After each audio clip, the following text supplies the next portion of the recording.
কুমিল্লার ১৪ গ্রামে স্বর্ণ দোকানে ডাকাতি, ককটেল বিস্ফোরণ ও গুলির ঘটনা। আপনারা দেখছেন দৈনিক কুমিল্লার ডাক।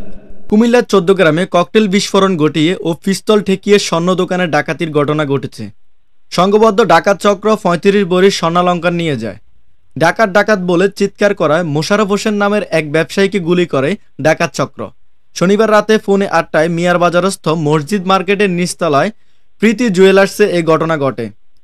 জনতা সন্দেহভাজন এক ডাকাতকে আটক করে।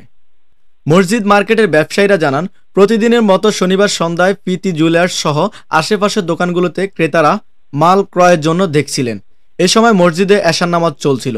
হঠাৎ করে পৌনে ৮টার দিকে ৫ থেকে ৭ জনের একটি সংঘবদ্ধ ডাকাত চক্র ককটেল বিস্ফোরণ ঘটিয়ে আতঙ্ক সৃষ্টি করে।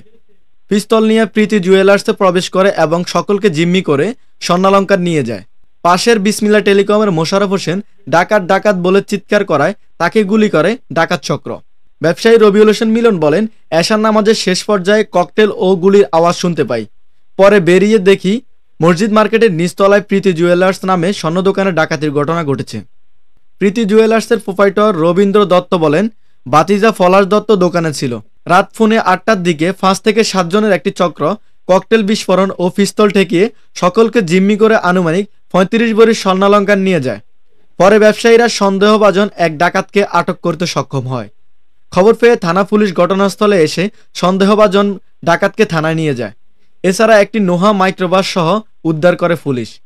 এ বিষয়ে ১৪ গ্রাম থানার ভারপ্রাপ্ত কর্মকর্তা মোহাম্মদ হিলাল উদ্দিন আহমেদ জানান, মিয়ার বাজারের স্বর্ণের দোকানে ডাকাতির ঘটনায় জনতা এক ডাকাতকে আটক শেষে পুলিশের নিকট সোপর্দ করেছে।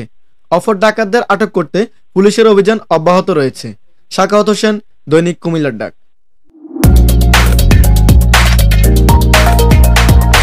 এতক্ষণ ধরে আমাদের সাথে থাকার জন্য ধন্যবাদ।